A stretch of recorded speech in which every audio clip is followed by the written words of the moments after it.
കർത്താവിൻ്റെ ധന്യനാമം വാഴ്ത്തപ്പെടുമാറാകട്ടെ. വിശുദ്ധ സഭായോഗമായി സ്തോത്രം. 14/6/2024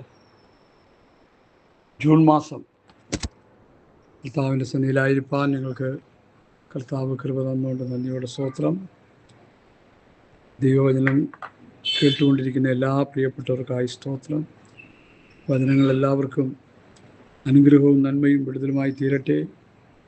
ദൈവരാജ്യത്തിൻ്റെ കെട്ടുപണിക്ക് കർത്താവിൻ്റെ വരവിന് വേണ്ടി ഒരുങ്ങുവാൻ ഈ വചനങ്ങൾ മുഖാന്തരമായി ഭവിക്കട്ടെ എന്ന് ആത്മാർത്ഥമായി പ്രാർത്ഥിക്കുന്നു, ആഗ്രഹിക്കുന്നു. സ്തോത്രം. കഴിഞ്ഞ നാളുകളിൽ കർത്താവ് നമുക്ക് ആവശ്യമായ വചനങ്ങൾ നൽകി തന്നുകൊണ്ടിരിക്കുന്നു. ഇപ്പോഴും കർത്താവ് തന്നുകൊണ്ടിരിക്കുന്നു. എൻ്റെ കണ്ണടയുന്നവരെയും ഈ വചനത്തിൻ്റെ നിർമ്മല സത്യങ്ങൾ അത് മായമില്ലാതെ, കലർപ്പില്ലാതെ, അത് മറച്ചു കളയാതെ, കൂട്ടിക്കളയാതെ, കൂട്ടുചേർക്കാതെ അത് ജനത്തിന് കൊടുക്കണമെന്നുള്ള വലിയ ആഗ്രഹവും താല്പര്യവും ഹൃദയത്തിൽ കർത്താവ് തന്നിട്ടുണ്ട്. അതുകൊണ്ട് അത് അങ്ങനെ തന്നെ ആയിരിക്കുവാൻ ദൈവമക്കൾ പ്രാർത്ഥിക്കുക. വചനത്തിൽ പാലിൽ വെള്ളം ചേർക്കുന്ന പോലെ ചേർത്ത്, ഒരു മയമില്ലാത്ത നിലയിൽ ചേർത്ത് പ്രസംഗിച്ചുകൊണ്ടിരിക്കുന്നൊരു കാലഘട്ടമാണ്. ഈ കേൾക്കുന്നത് ദൈവവചനമാണോ? നമ്മളീ പറയുന്നതല്ല, സാധാരണ പൊതുവെ പറയുക. കേൾക്കുന്നതൊക്കെ ദൈവവചനമാണോ? ഈ പ്രസംഗിക്കുന്നവരൊക്കെ ദൈവദാസന്മാരാണോ? ഇതൊക്കെ ബൈബിളിലുള്ള സത്യങ്ങളാണോ എന്നുപോലും മൂക്കത്ത് വിരൽ വെച്ച് പോകത്തക്ക നിലയിൽ ചിന്തിച്ചുകൊണ്ടിരിക്കുന്നൊരു കാലത്തിൽ നമ്മൾ വന്നെത്തിയിരിക്കുന്നു. പിതാക്കന്മാർ തന്ന വചനത്തിൻ്റെ വെളിപ്പാടുകളെല്ലാം കുടിച്ചു മൂടി, അതെല്ലാം നഷ്ടപ്പെടുത്തി, അതിൻ്റെ തനിമ മുഴുവൻ നശിപ്പിച്ച് മായം ചേർത്ത് കൊടുത്തുകൊണ്ടിരിക്കുന്നൊരു കാലഘട്ടമാണ്. ഏത് ക്രിസ്ത്യൻ ഡിനോമിനേഷൻ എടുത്ത് നോക്കിയാലും നിർമ്മലമായ ദൈവവചനം, മായമില്ലാത്ത ദൈവവചനം പരിമിതമായിട്ട് മാത്രമേ നമുക്ക് ഈ ലോകത്ത് കേൾക്കാൻ കഴിയുന്നുള്ളൂ. ബഹുഭൂരിപക്ഷം, സിംഹഭാഗവും 95% ആത്മീയത ധനസമ്പാദനത്തിന് വേണ്ടിയുള്ള കപടമാർഗങ്ങളായി പലരും ഉപയോഗിച്ചുകൊണ്ടിരിക്കുക. ധനസമ്പാദനം, അതാണ് ആത്മീയത കൊണ്ട് ഉദ്ദേശിക്കുന്നത്. അത് ഹിന്ദു മതത്തിലായാലും, ഇസ്ലാം മതത്തിലായാലും, ക്രൈസ്തവ മതത്തിലായാലും എല്ലായിടത്തും അത് തന്നെ. നമ്മളൊരു മതവുമല്ല, നമ്മൾ ക്രിസ്തുവിൻ്റെ അനുയായികളാണ്. ഒരു മാർഗമാണിത്, ആത്മീകമായ ഒരു മാർഗം. ഞാൻ തന്നെ വഴിയും സത്യവും ജീവനും എന്ന് കർത്താവ് പറഞ്ഞ ആ യഥാർത്ഥ വഴി, സത്യം, ജീവൻ, അതാണ് ദൈവവചനത്തിലൂടെ നമ്മൾ പഠിച്ചുകൊണ്ടിരിക്കുന്നത്. നമ്മുടെയൊക്കെ പ്രധാന ലക്ഷ്യം എന്തെന്ന് ചോദിച്ചാൽ നിത്യത പ്രാപിക്കുക, ദൈവരാജ്യം പ്രാപിക്കുക, സ്വർഗരാജ്യം പ്രാപിക്കുക. അതിലപ്പുറമായിട്ടൊരു ചിന്ത നമുക്കില്ല ഇവിടെ. എല്ലാവരും അത് നന്നായിട്ട് മനസ്സിലാക്കും. ഒരു സംഘടന കെട്ടിപ്പൊക്കാനോ, ഒരു പ്രസ്ഥാനത്തിൻ്റെ ആളായിട്ടിരുന്ന് എന്തെങ്കിലും ചെയ്തു കൂട്ടാനോ ഒന്നുമല്ല നമ്മൾ ദൈവസന്നിധിയിലായിരിക്കുന്നത്. ഇന്നേക്ക് 2000 വർഷങ്ങൾക്ക് മുമ്പ് കർത്താവ് ഈ ഭൂമിയിൽ വന്നു, നഷ്ടപ്പെട്ടു പോയ മനുഷ്യനെ വീണ്ടെടുത്തു. നമുക്കറിയാം, രക്തം തന്നു നമ്മളെ വിലയ്ക്ക് വാങ്ങി, ദത്തെടുത്തു, വില കൊടുത്ത് വാങ്ങി. ആ വാങ്ങപ്പെട്ട നാം, കർത്താവ് വില കൊടുക്കപ്പെട്ട് വാങ്ങപ്പെട്ട ദൈവസഭ ഇന്നെവിടെ നിൽക്കുന്നു? സാത്താൻ തകർത്ത് തരിപ്പണമാക്കിയിട്ടിരിക്കുക. ദൈവസഭ അതിൻ്റെ യഥാർത്ഥ പാതയിൽ നിന്ന് വ്യതിചലിച്ച് അബദ്ധസഞ്ചാരം ചെയ്തുകൊണ്ടിരിക്കുക. സ്നാനപ്പെടുത്താനും, കല്യാണം നടത്താനും, കുഴിച്ചിടാനും, ഇങ്ങനെയുള്ള ഭൗതിക ആവശ്യങ്ങൾക്ക് വേണ്ടി മാത്രം നിലകൊള്ളുന്ന പ്രസ്ഥാനങ്ങളായിട്ട് നമ്മുടെ ആത്മീക പ്രസ്ഥാനങ്ങൾ അധപ്പതിച്ചു പോയി, ജീർണിച്ചു പോയി എന്ന് പറയുന്നതിൽ അതിയായ വേദനയുണ്ട്. സന്തോഷത്തോടെ പറയുന്ന കാര്യമല്ലേ, ഇവിടെ ദുഃഖത്തോടെ പറയുക. ഒരു കർത്താവിൻ്റെ ദാസൻ ഇങ്ങനെ പറഞ്ഞു, പെന്തക്കോസ് പ്രസ്ഥാനത്തിൻ്റെ തലപ്പത്ത് അനുകരിക്കാൻ കൊള്ളാവുന്ന ഒരു നേതാവിനെയും നമുക്ക് കാണാൻ കഴിയുന്നില്ല. 100% ഞാനതിന് അടിവരയിട്ട് കൊടുക്കുകയാണ്. സ്തോത്രം. കാരണം അവരുടെയൊക്കെ ലക്ഷ്യങ്ങൾ വേറെ വേറെ വേറെ ലക്ഷ്യങ്ങളായിപ്പോയി. കർത്താവിൻ്റെ കൂടെ നടന്ന അപ്പോസ്തലന്മാരുടെ ലക്ഷ്യം ദൈവരാജ്യം, സ്വർഗരാജ്യം, നിത്യത, വചനം പ്രസംഗിച്ച് ജനത്തെ ആത്മീകരാക്കുക എന്നുള്ളതായിരുന്നു. ഏത് മനുഷ്യനെ ക്രിസ്തുവിൽ തിരഞ്ഞെടുക്കി നിർത്തേണ്ടതിന് ഏത് മനുഷ്യനെ പ്രബോധിപ്പിക്കുക, ഏത് മനുഷ്യനെ സകലജ്ഞാനത്തോടു കൂടി ഉപദേശിക്കുകയും ചെയ്യുന്നു. കൊലോസ്യ ലേഖനം 1-ാം അധ്യായത്തിൻ്റെ അവസാനത്തെ 2 വാക്യങ്ങളിൽ 28-29 വാക്യം. അപ്പം ആ ഗോള്, ആ ലക്ഷ്യം ഇന്ന് സഭയുടെ നേതൃത്വ നിരകളിൽ ഇരിക്കുന്നവർക്കില്ല. അതൊക്കെ അറ്റുപോയി. ആ ചിന്തകൾ അവരിൽ നിന്ന് വിട്ടുപോയി. സമുദായ ബന്ധക്കോസ് അതപ്പതിച്ചു പോയി, ജീർണിച്ചു പോയി. ഇവിടെ നിന്ന് ഒരു ഉയർത്തെഴുന്നേൽപ്പ് സഭയ്ക്ക് ഉണ്ടാകണം. അതുണ്ടാകണമെങ്കിൽ ആദിമ നൂറ്റാണ്ടിൽ ഉണ്ടായ സഭകളുടെ ആത്മീക നിലവാരത്തിലേക്ക് സഭകൾ വരേണ്ടത് ആവശ്യം. ആദിമ നൂറ്റാണ്ടിൽ അപ്പോസ്തലന്മാരാൽ നടത്തപ്പെട്ട സഭകളുടെ ആത്മീയ നിലവാരവും അവർക്ക് നൽകപ്പെട്ട ഉപദേശവും സഭകളിൽ ഉപദേശിച്ചാൽ മാത്രമേ ആ നിലവാരത്തിലേക്ക് വരാൻ പറ്റത്തുള്ളൂ. ഞങ്ങളെ ദൈവവചനം പഠിപ്പിച്ച പിതാക്കന്മാരിൽ ചിലർ നന്നായി വചനപരിജ്ഞാനമുള്ള അവർ പറയും സഭ ഇന്ന് ഭൂമിയിലില്ല. എന്താ ഈ പാസ്റ്റർ ഞങ്ങളീ പറയുന്നത്? സമഭൂമിയിലില്ലെന്ന്. വേദപുസ്തകം വിഭാവന ചെയ്യുന്ന സഭ ഭൂമിയിലില്ല. യേശുക്രിസ്തുവിൻ്റെ ശരീരമാം സഭ ഭൂമിയിലില്ല. കർത്താവിൻ്റെ കന്യകയായ മണവാട്ടിയായ സഭ ഭൂമിയിലില്ല. നിങ്ങൾ ദൈവത്തിൻ്റെ മന്ദിരമെന്നും ദൈവത്തിൻ്റെ ആത്മാവ് നിങ്ങൾ വസിക്കുന്നു നിങ്ങൾ അറിയുന്നില്ലയോ? അപ്പോൾ ദൈവത്തിൻ്റെ മന്ദിരമാകുന്ന സഭ ഇന്ന് ഭൂമിയിലില്ല. ഉണ്ടെങ്കിൽ തന്നെ അവിടെ ചെതറിക്കിടക്കുക. ലോകം മുഴുവൻ ചെതറിക്കിടക്കുക. അവരെ കൂട്ടിച്ചേർക്കണം. കൂട്ടിച്ചേർത്തുകൊണ്ടിരിക്കുക. ഞാനത് പഠിച്ചുകൊണ്ടിരിക്കുക. ഞങ്ങൾ പലരും മൂവാറ്റുപുഴയിലും അഞ്ചലിലും തിരുവനന്തപുരത്തും തമിഴ്നാട്ടിലും അങ്ങനെ കേരളത്തിൻ്റെ നാനാഭാഗങ്ങളിലും മറ്റ് സ്റ്റേറ്റുകളിലും ഉള്ളവരൊക്കെ ചേർന്ന് ചില സൂം മീറ്റിങ്ങുകൾ ചെയ്തുകൊണ്ടിരിക്കുക. അതിൽ കൂടി വരുന്നവരൊക്കെ നല്ല ആത്മീയ കാഴ്ചപ്പാടുള്ളവരാണ്. അവരോടൊക്കെ ശുശ്രൂഷിക്കാനായിട്ട് കർത്താവ് എന്നെ അവസരം തന്നുകൊണ്ടിരിക്കുന്നു. 1-2 കൂട്ടായ്മകളിൽ ഞങ്ങൾ കടന്നുപോയി ഒരുമിച്ച് കൂടുകയും ചെയ്തു. അപ്പോൾ മനസ്സിലായി കർത്താവ് അങ്ങനെയുള്ളവർ കൂട്ടിച്ചേർത്തുകൊണ്ടിരിക്കുക. ഇന്ന് കാണുന്ന സഭകൾ കർത്താവിൻ്റെ സഭകളല്ലെന്ന് പറയുമ്പോൾ നിങ്ങൾ മറ്റു രീതിയിലൊന്നും ചിന്തിക്കരുത്. അത് ശരീരമാം സഭ, മണവാട്ടിയായ സഭ, കന്യകയായ സഭ, കെട്ടിടമായ സഭ അല്ല. കർത്താവിൻ്റെ മുന്തിരിത്തോട്ടമാകുന്ന സഭയല്ല. കർത്താവിൻ്റെ ആട്ടിൻകൂട്ടുകളായ സഭയല്ല. അങ്ങനെ സഭയാണെങ്കിൽ അതിന് വിശുദ്ധമായൊരു പ്രമാണമുണ്ട്, ലിഖിതമായൊരു പ്രമാണമുണ്ട്, ചില വ്യവസ്ഥിതികളുണ്ട്. ഇന്ത്യൻ ഭരണഘടന നിലനിൽക്കുന്നത് ഡോക്ടർ അംബേദ്കർ എഴുതിയ ആ കോൺസ്റ്റിറ്റ്യൂഷനിലാണ് നിലനിൽക്കുന്നത്. അതിൽ ഓരോ നിയമങ്ങളുണ്ട്. ഓരോ കുറ്റങ്ങൾക്ക് ഓരോ നിയമങ്ങളുണ്ട്, നിയമ സംവിധാനങ്ങളുണ്ട്. ഇന്ന് അതൊക്കെ പാലിച്ചാണോ പോകുന്നതെന്ന് ചോദിച്ചാൽ രാഷ്ട്രീയ സ്വാധീനം ഉപയോഗിച്ച്, പണം ഉപയോഗിച്ച്, പിന്നെ മറ്റു വിവിധ നിലയിലുള്ള സ്വാധീനങ്ങൾ ഉപയോഗിച്ച് നിയമത്തേക്ക് മാറ്റിമറിക്കുന്നുണ്ട്. എന്നാൽ സ്വർഗീയ കോടതി തീർപ്പാക്കിയ നിയമത്തെ മാറ്റിമറിക്കാനും കൂട്ടിക്കളയാനും കൂട്ടുചേർക്കാനും മറിച്ചു കളയാനും ഒരു മനുഷ്യനും കഴിയില്ല എന്ന് നമ്മൾ നന്നായി ഗ്രഹിക്കണം. ഞാൻ നിങ്ങളോട് സംസാരിച്ച വചനങ്ങൾ ഒടുക്കത്തെ നാളിൽ നിങ്ങളെ ന്യായം വിധിക്കും, എൻ്റെ സുവിശേഷം നിങ്ങളെ ന്യായം വിധിക്കും എന്ന് പൗലോസ് പറഞ്ഞു. ആ വചനത്തിൻ്റെ വ്യവസ്ഥയെ മാറ്റിമറിക്കാൻ ഒരു പിശാചിനും കഴിയത്തില്ല, ഒരു ശക്തികൾക്കും കഴിയത്തില്ല, ഒരു സംഘടനകൾക്കും കഴിയത്തില്ല.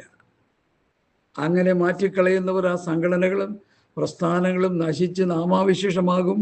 അതിൻ്റെ പിന്നിൽ അണിനിരക്കുന്ന അണികളെല്ലാം നിത്യമായ നാശത്തിലേക്ക് ചെന്ന് പതിക്കാനിടയായിത്തീരും. പ്രിയമുള്ളവരെ, ഇത് ആത്മാവിൽ ഗ്രഹിച്ചുകൊണ്ടാണ് ഇന്ന് പൽക്കാലം ഞാൻ നിങ്ങളോട് ദൈവവചനത്തിലൂടെ നിങ്ങളോട് ഇടപെടുന്നത്. സ്തോത്രം. എൻ്റെ കയ്യിൽ തമ്പിയുടെ ഹൃദയം എന്നൊരു പുസ്തകം കഴിഞ്ഞ ദിവസങ്ങളിൽ കിട്ടാനിടയായി. തമ്പിയുടെ ഹൃദയത്തെക്കുറിച്ചൊരു 10 ചിത്രങ്ങൾ ആ പുസ്തകം എഴുതിയ സഹോദരൻ ഇതിൽ കാണിച്ചിട്ടുണ്ട്. ഒന്നാമത്തെ ചിത്രം പിശാചും അവൻ്റെ സകല പരിവാരങ്ങളും, തവളയും പാമ്പും കുറുക്കനും ആമയും പിന്നെ പന്നിയും എല്ലാം അവൻ്റെ ഹൃദയത്തിൽ സ്ഥാനം പിടിച്ചിരിക്കുന്ന ഒരു ചിത്രം. അവന് കർത്താവിനെ കണ്ടെത്തിയപ്പോൾ, ദൈവകൃപയിലേക്ക് വന്ന് പാപബോധമുണ്ടായപ്പോൾ ഈ ക്ഷുദ്രജീവികളെല്ലാം പുറത്തേക്ക് പോകുന്നതായിട്ടൊരു ചിത്രം. മൂന്നാമത് മാനസാന്തരപ്പെട്ട് വന്നപ്പോൾ പരിശുദ്ധാത്മാവ് അവൻ്റെ ഹൃദയത്തിൽ വന്ന് വസിക്കുന്ന ഒരു ചിത്രം. ഹല്ലേലൂയ. നാലാമത്തെ ചിത്രം ക്രിസ്തുവിനോട് കൂടി ക്രൂശിക്കപ്പെട്ടിരിക്കുന്നു, ഇനി ഞാനല്ല ക്രിസ്തു അത്രേ എന്നിൽ ജീവിക്കുന്നു എന്നുള്ള നിലയിൽ ഒരു ചിത്രം. അഞ്ചാമത് ദൈവത്തിൻ്റെ മന്ദിരമായി ആ വ്യക്തി തീർന്നതിനെ കുറിച്ചുള്ളൊരു ചിത്രം. ഹല്ലേലൂയ. ആറാമത് പരീക്ഷാവേളകളിൽ വിഭജിത ചിത്രമായിട്ടൊരു ചിത്രത്തെ കാണും. വിഭജിത ഹൃദയമായൊരു ചിത്രം. പരീക്ഷകളിൽ തളർന്നു പോവുകയും ക്ഷീണിച്ചു പോവുകയും ചെയ്യുന്ന ഒരവസ്ഥ. അപ്പോൾ പോരാട്ടങ്ങൾ അടുത്ത് വരികയാണ്. ഏഴാമത്തെ ചിത്രം നോക്കുമ്പോൾ പരീക്ഷകളിൽ തകർന്നു പോയ, പിന്മാറിപ്പോയ, കഠിന ഹൃദയമുള്ള ഒരു ചിത്രം. അതിലെന്ത് ചെയ്തു? പിന്മാറ്റക്കാരന പഴയ ആ നൂലാമാലകളെല്ലാം ഹൃദയത്തിൻ്റെ ഉള്ളിലേക്ക് പ്രവേശിച്ചു. ആടും പട്ടിയും പൂച്ചയും പന്നിയും എല്ലാം ഹൃദയത്തിൻ്റെ ഉള്ളിലേക്ക് തിരിച്ചു വന്ന് പിന്മാറ്റത്തിൻ്റെ ഒരു ചിത്രം. ബാക്കി 9, 8, 9, 10 ഒന്നും ഞാൻ പറയാൻ താല്പര്യപ്പെടുന്നില്ല. ഇതുവരെയുള്ള ഈ അനുഭവം ഇപ്പോൾ ഇത് ലവോദിക്ക പിന്നീട് കിടക്കുക, പിന്മാറ്റ അവസ്ഥയിൽ കിടക്കുക. സഭ ആത്മീയമായി പിന്മാറിപ്പോയി.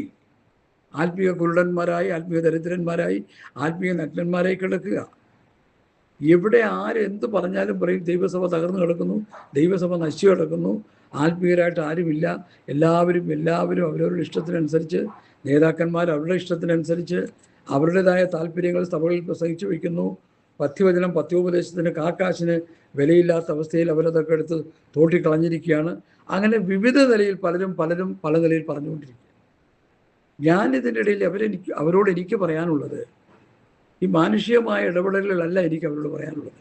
നമ്മൾ വേദപുസ്തകത്തിലേക്ക് മടങ്ങി വരിക, പഥ്യവചനം, പഥ്യോപദേശത്തിലേക്ക് മടങ്ങി വരിക. പുസ്തകത്തിൽ ഇണയില്ലാത്തതൊന്നുമില്ല, എല്ലാറ്റിനും ഇണയുണ്ട്, എല്ലാറ്റിനും മറുപടിയുണ്ട്.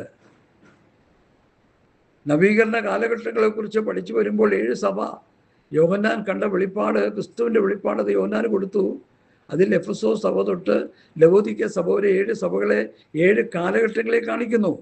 അതിൽ ഈ കാലഘട്ടം ലവോദിക്കയാണ്. ഇത് ആത്മീയ കുരുടന്മാരാണ്, ആത്മീയ ദരിദ്രന്മാരാണ്, ആത്മീയ നഗ്നന്മാരാണ്. ഈ അവസ്ഥയിൽ നിന്ന് സഭ ആത്മീയ ദാരിദ്ര്യം മാറി പരിശുദ്ധാത്മാവിൻ്റെ നിറവിൽ കൂടി നമുക്ക് ലഭിച്ച പഥ്യവചനം, പഥ്യോപദേശം, ദൈവവചനം, സഭയ്ക്കുള്ള ഉപദേശം, ആ ഉപദേശം സഭ വിട്ടുകളഞ്ഞപ്പോൾ സഭ ആത്മീയ ദാരിദ്ര്യത്തിലേക്ക് പോയി. ആ ഉപദേശ സത്യങ്ങളിലേക്ക് സഭ മടങ്ങി വരുമ്പോഴാണ് സഭ ആത്മീയമായി സമ്പന്നനാകുന്നത്. രണ്ടാമത് ആത്മീക നഗ്നന്മാരായിപ്പോയി. രക്ഷാവസ്ത്രം, നീതിവസ്ത്രം നഷ്ടപ്പെടുത്തി യശയ്യാപ്രവചനത്തിലുള്ളത്.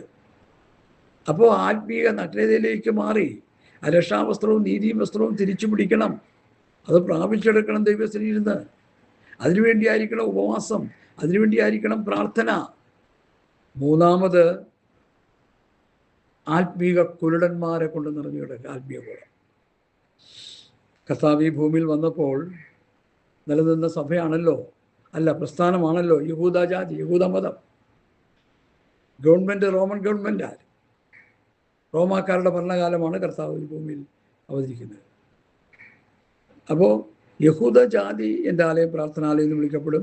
നിങ്ങളിതിനെ കള്ളന്മാട് ഗുഹയാക്കി മാറ്റി. എല്ലാവരും ഒരു 10 പ്രാവശ്യമെങ്കിലും മത്തായിയുടെ സുവിശേഷം 23-ാം അധ്യായം വായിച്ച് പഠിക്കണം. രൂക്ഷമായ ഭാഷയിൽ മോശയുടെ പീഠത്തിലിരിക്കുന്ന ശാസ്ത്രിമാരെയും പരീശന്മാരെയും കർത്താവ് വിമർശിപ്പിച്ച് അവിടെ പറയുന്നുണ്ട്. നിങ്ങളൊരുവിനെ കടലും കരയും കടന്ന് മതത്തിൽ ചേർത്തിട്ട് നിങ്ങൾ അവനെ എന്ത് ചെയ്യുന്നു? ഇരട്ടിച്ച നരകത്തിന് യോഗ്യനാക്കി തീർക്കുന്നു. ന്യായപ്രമാണത്തിന്റെ വ്യവസ്ഥയിൽ നിന്ന് ജനത്തെ തന്നിഷ്ടപ്രകാരം അഴിച്ചുവിട്ട ഒരു കൂട്ടം ശുശ്രൂഷ വൃന്ദങ്ങൾ, ശാസ്ത്രിമാരും പരീശന്മാരും യഹൂദ പുരോഹിതന്മാരും, ആ അവസ്ഥയിലേക്ക് പുതിയ നിയമസഭയിലെ ശുശ്രൂഷകന്മാർ മാറ്റപ്പെട്ടോ എന്ന് സംശയിക്കേണ്ടിയിരിക്കുന്നു. സഭയുടെ പത്യവചനം പത്യോപദേശമൊക്കെ കാറ്റിൽ പറത്തി അവരവർക്ക് തോന്നിയ പോലെ ന്യായപ്രമാണവും കുറെ തത്വജ്ഞാനവും കുറെ അതും ഇതുമൊക്കെ പ്രസംഗിച്ച് അവരുടെ ഇഷ്ടത്തിനനുസരിച്ച് സഭയെ വലിച്ചുകൊണ്ട് പോവുകയാണ്. Hallelujah.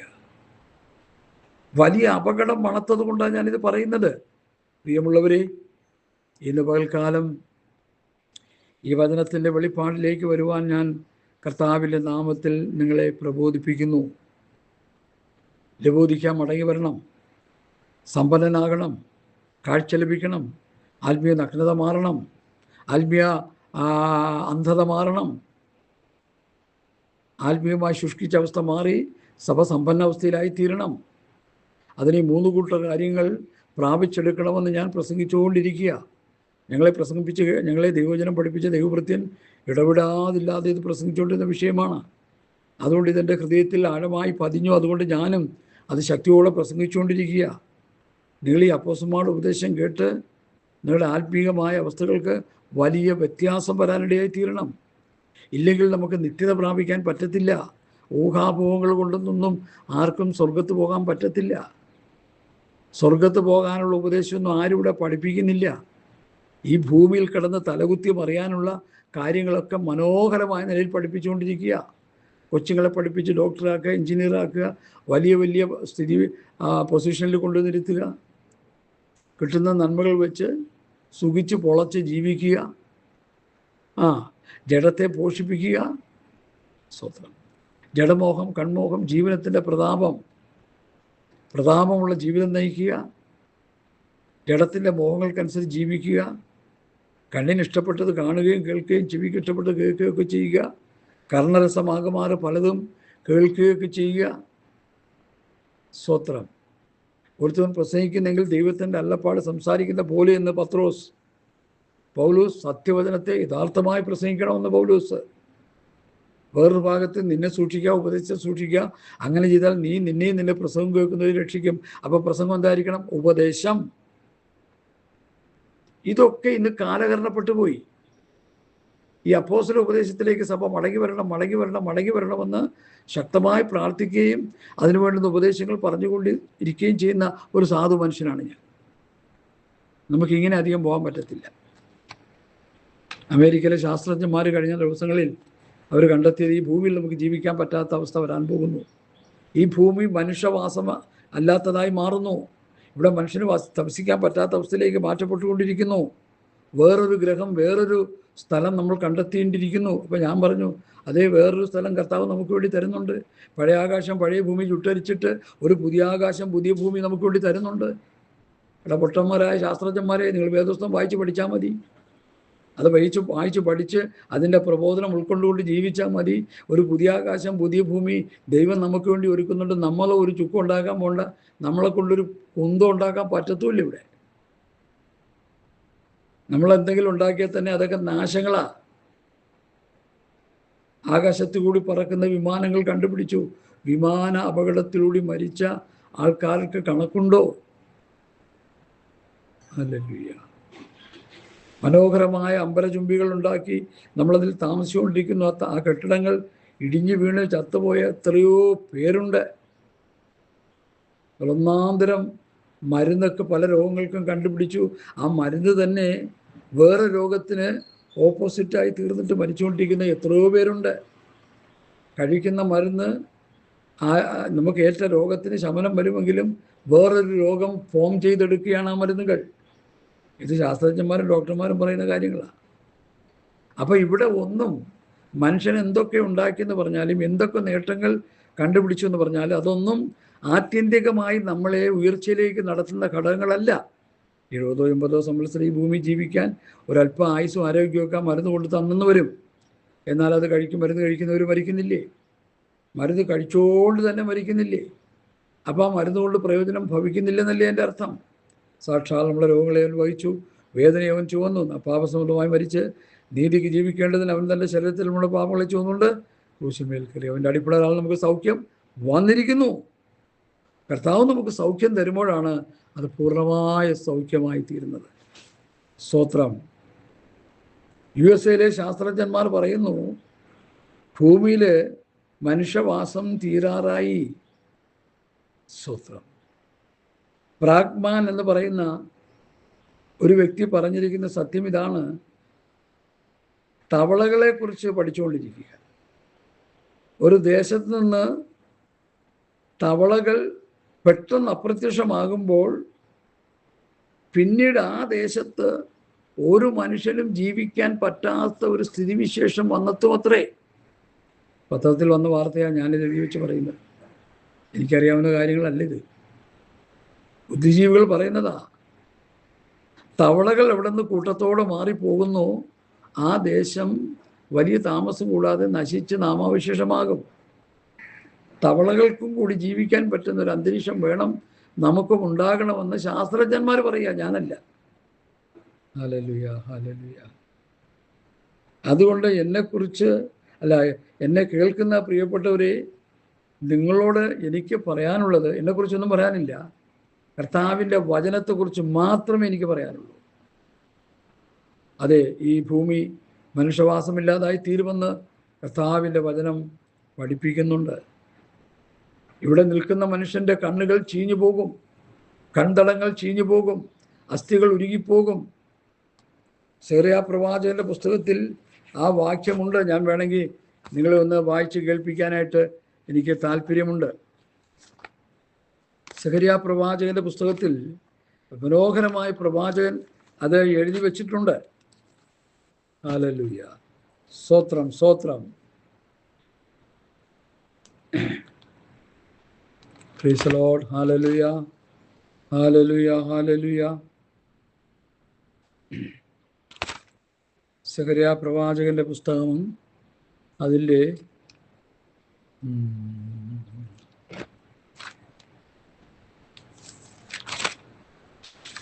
Hallelujah, hallelujah. Praise the Lord, സ്തോത്രം. സെഖറിയാ പ്രവാചകന്റെ പുസ്തകം അതിൻ്റെ 14-ാം അധ്യായം 11-12 വാക്യങ്ങൾ. ഇനി സംഹാര ശപഥം ഉണ്ടാകുകയില്ല. യെരുശലേം നിർഭയം വസിക്കും. യെരുശലേമിനോട് യുദ്ധം ചെയ്ത സകല ജാതികളെയും യഹോവ ശിക്ഷിപ്പാനുള്ള ശിക്ഷയാവിത്. അവർ നിവർന്നു നിൽക്കുമ്പോൾ തന്നെ അവരുടെ മാംസം ചീഞ്ഞഴുകിപ്പോകും. അവരുടെ കണ്ണ് തടത്തിൽ തന്നെ ചീഞ്ഞൊഴുകിപ്പോകും. അവരുടെ നാവ് വായിൽ തന്നെ ചീഞ്ഞൊഴുകിപ്പോകും. ഞാൻ സത്യവേദ പുസ്തകത്തിൽ ഒരു വാക്യം എടുത്ത് പറയുക. ഇസ്രയേലിനെതിരെ കൂടി വരുന്ന ജാതികളുടെ മേൽ ദൈവം ചെയ്യാൻ പോകുന്ന വലിയ ശിക്ഷയുടെ ചില പ്രയോഗങ്ങളാണ്. ഇതാരായി ചെയ്യുന്നത്? മനുഷ്യൻ തന്നെയാണ് ചെയ്യുന്നത്. നമുക്കു നാമേ പണിവതു നാഗം നരകവും അതുപോലെ. നമ്മുടെ പ്രവൃത്തികൾ കൊണ്ട് നന്മയും തിന്മയും നമുക്ക് വരുന്നു. മാരകമായ വിഷാംശം നിറഞ്ഞ കെമിക്കൽസ്, വേപ്പൺസ്, അത് പൊട്ടിച്ചു കഴിയുമ്പോൾ സംഭവിക്കാൻ പോകുന്നത് എന്താണെന്ന് ചോദിച്ചാൽ, എന്താ സംഭവിക്കുന്നത്? അവരുടെ മാംസം, ദേഹത്തിൽ നിന്ന് മാംസം ചീഞ്ഞഴുകിപ്പോകും. കൺതടത്തിൽ കണ്ണ് ചീഞ്ഞിപ്പോകും. രണ്ടു കൂട്ടം മാത്രം കാണും. കണ്ണിങ്ങനെ അഴുകി അങ്ങോട്ട് പോകും. സ്തോത്രം, സ്തോത്രം. നാവ് ചീഞ്ഞങ്ങ് പോകും. ഈ മാംസമായിട്ട് കാണുന്നതൊക്കെ ചീഞ്ഞങ്ങ് പോകും. മനുഷ്യന് ഭൂമിയിൽ വസിക്കാൻ പറ്റാത്ത അവസ്ഥ വന്നു ചേരും. അതിനെക്കുറിച്ച് പ്രവാചകൻ പറയുക. ആ 12-ാം അധ്യായം ശരിക്കും 14-ാം അധ്യായം വായിച്ച് പഠിച്ചോണം. കൂടുതൽ അതിനെക്കുറിച്ച് എനിക്ക് പറയാനായിട്ടുള്ള പ്രേരണയില്ല, അതിൻ്റെ ആവശ്യവുമില്ല. മനുഷ്യന് തന്നെ വിനയായി മാറും. മനുഷ്യൻ്റെ കണ്ടുപിടുത്തങ്ങൾ അവർ തന്നെ ശക്തമായ തിരിച്ചടിയായി മാറും. ഹിരോഷിമ നാഗിസാക്കിയിൽ പിറന്നു വീഴുന്ന കുഞ്ഞുങ്ങൾ, ഞാൻ പറയാതെ അറിയാം, അംഗവൈകല്യങ്ങളോടുകൂടിയോ മാരകമായ രോഗങ്ങളോടുകൂടിയാണെന്ന് ഇന്നും ശാസ്ത്രജ്ഞന്മാർ പറഞ്ഞുകൊണ്ടിരിക്കുക. എന്താ കാര്യം? അവിടെ വീണ, ഹിരോഷിമ നാഗസാക്കിയിൽ വീണ ശക്തിയേറിയ ബോംബുകളുടെ അതിപ്രസരങ്ങളാണത്.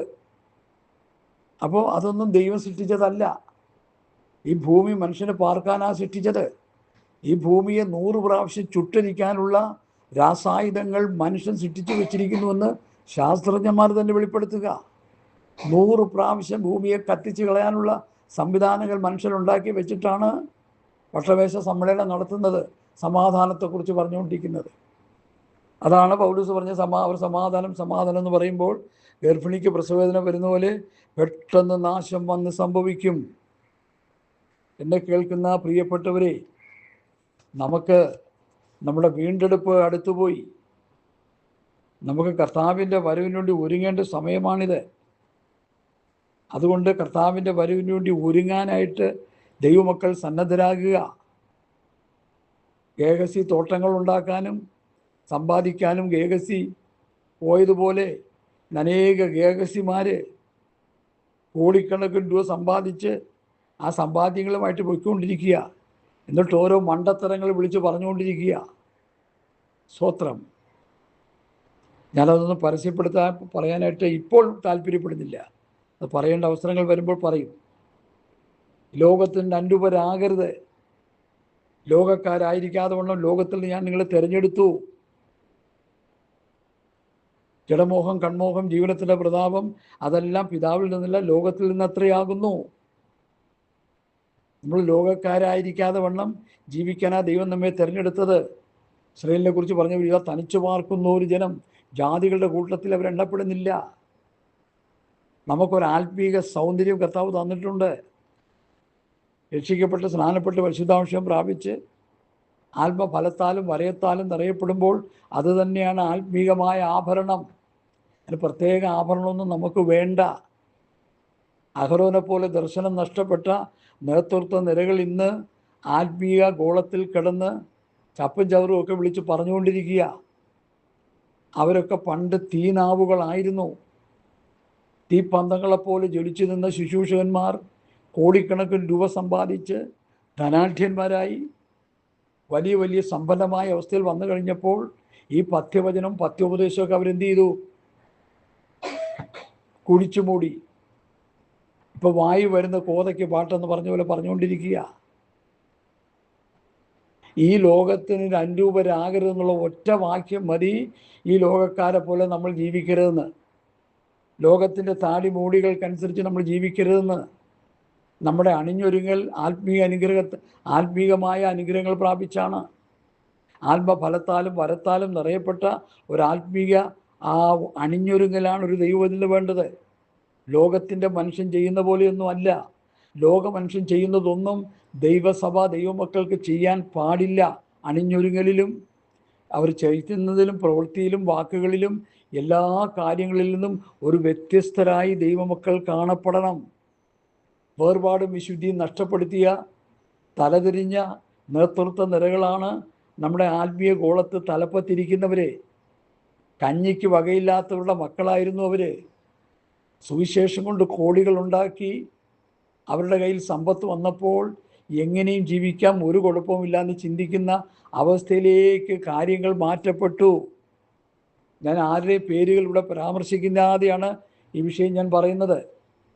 അതുകൊണ്ട് എന്നെ കേൾക്കുന്ന പ്രിയപ്പെട്ടവരെ, ഈ അഹരോൻ്റെ നേതൃത്വത്തിന് നമ്മൾ ചെവി കൊടുത്താൽ, പണ്ട് അഹരോൻ പറഞ്ഞ അനുസരിച്ച് കാളക്കുട്ടിയെ വാർത്തുണ്ടാക്കാൻ അവരുടെ സ്വർണങ്ങളെല്ലാം കൂടി കൊണ്ടുവന്ന് ചെയ്ത ആ ദുഷ്പ്രവൃത്തി നമ്മൾ വേദപുസ്തകം നമുക്ക് തരുന്നുണ്ടല്ലോ, പുറപ്പാട് പുസ്തകത്തിൽ. അവിടെ എന്താ സംഭവിച്ചത്? വലിയ സംഹാരം സംഭവിച്ചു. ദൈവപുരുഷൻ കൽപ്പലകയുമായി ഇറങ്ങി വരുമ്പോൾ ഇവിടെ കാണുന്നത് എന്താണ്? വലിയ നൃത്തം, സംഗീതം, മ്യൂസിക് നൈറ്റ്, സംഗീത നിശ. ഈ ഇടയ്ക്കൊരു ഭാഷ പറഞ്ഞു, നമ്മുടെ ആത്മീക ശുശ്രൂഷകൾ പോലും ഭാഷമാർ പറയാൻ തുടങ്ങി സംഗീത നിശ. അപ്പോൾ അത് ലോകത്തോട് ഇടകലർന്നില്ലേ? നമുക്കൊന്ന് രണ്ട് പഴയ പാട്ടുകൾ പാടി അല്പസമയം ജനം വരുന്നവരെ കൺവെൻഷനോ അല്ലെങ്കിൽ വലിയ മീറ്റിങ്ങൊക്കെ നടത്തുമ്പോൾ ആൾക്കാർ വരുന്നവർ ഒന്ന് രണ്ട് പാട്ടുകൾ, നല്ല അർത്ഥസമ്പുഷ്ടമായ പാട്ടുകൾ നന്നായി പാടാൻ താല്പര്യമുള്ള ആകെ കൃപ ലഭിച്ചവർക്ക് പാടാമെന്ന് പറഞ്ഞ് വലിയ കുഴപ്പമില്ലാത്ത നിലയിൽ നമുക്കിപ്പോൾ ഒരു കുഴപ്പമില്ല അതിന്. ഇത് ഇന്നങ്ങനെയല്ല. സംഗീത നിശ സിനിമാക്കാർ നടത്തുന്ന നിശ നമുക്കും നടത്താമെന്ന്. അവരുടെ സ്റ്റൈൽ തന്നെ നമുക്കും. പാട്ട് മാത്രം, ചില വാക്കുകൾ മാത്രം ഉള്ളൂ ആത്മീയത എന്ന് പറയാം. അതിലും വലിയ ആത്മീയതയൊന്നുമില്ല. ഹല്ലേലൂയ. അതുകൊണ്ട് എന്തുകൊണ്ടും ലോകത്തോട് ഇടകലർന്ന ഒരു സഭയാണ് ഇന്ന് നമുക്ക് കാണാൻ കഴിയുന്നത്. അതുകൊണ്ടാണ് പിതാക്കന്മാർ പറഞ്ഞത് ഇന്ന് സഭ ഭൂമിയിൽ ഇല്ലെന്ന്. ഇതൊക്കെ വെറും കൂട്ടങ്ങളാണ്. പണ്ട് തമിഴൻ പറഞ്ഞ പോലെ വലിയ വലിയ കൂട്ടങ്ങൾ, 50 പേര്, 60 പേര്, 70 പേര്, 80 പേര്, 100 പേര്, 200 പേര്, 300 പേര്, 500 പേര് എന്നിവരുള്ള കൂട്ടങ്ങളാണ്. അതുകൊണ്ട് ചില പാസ്റ്റർമാർ 500 പേര് വരുന്നിടത്ത് പറയുന്നത് 500 രൂപ സ്വത്രം അയച്ചു കിട്ടണം, അപ്പോൾ എനിക്ക് ആവശ്യമുള്ളത് കിട്ടും. ഈ പൊട്ടന്മാർ അത് ഇട്ടുകൊണ്ടിരിക്കുക. വേദോസം വായിക്കുകയില്ല, പ്രാർത്ഥിക്കുകയില്ല, വല്ലയിടത്തും വല്ലവരും പറയുന്നതൊക്കെ കേട്ടുകൊണ്ട് പോയാൽ ഇങ്ങനെയൊക്കെ അവസ്ഥ. ഇത് അവസാനം ഇത് ഹരിച്ച് ഗണിച്ച് കൂട്ടിക്കിഴിച്ച് നോക്കുമ്പോൾ അവസാനം കിട്ടുന്ന മറുപടി നിത്യാഗ്നി എന്നാണ് എനിക്ക് കിട്ടുന്നത്. അതുകൊണ്ട് വളരെ ശാന്തമായി ഞാൻ വിളിച്ചു പറയട്ടെ, കർത്താവായ ശ്രീക്രിസ്തുവിൻ്റെ പത്യവചനവും ഭക്തിക്കുത്ത് ഉപദേശത്തിലേക്ക് സഭകൾ മടങ്ങി വരണം, മടങ്ങി വരണം, മടങ്ങി വരണം. അപ്പോസ്തലന്മാരുടെ ഉപദേശത്തിലേക്ക് സഭകൾ മടങ്ങി വരണം. പൗലോസ്, പത്രോസ്, യോഹന്നാൻ, യാക്കോബ്, യൂദ, ലൂക്കോസ് ആദിയായവർ പഠിപ്പിച്ചതുപോലെ വാക്കിനാൽ ലേഖനത്താൽ തന്ന ആ പ്രമാണങ്ങൾ, ഉപദേശങ്ങൾ സഭയെ നിരന്തരം പഠിപ്പിച്ച് ദൈവരാജ്യത്തിന് വേണ്ടി, കർത്താവിൻ്റെ വരവിന് വേണ്ടി ഒരുക്കണമെന്ന് ഒന്നുകൂടി ഞാൻ വിനീതമായി അഭ്യർത്ഥിച്ചുകൊണ്ട് രണ്ടാമത്തെ ക്ലിപ്പിലേക്ക് കടക്കുകയാണ്. സ്തോത്രം.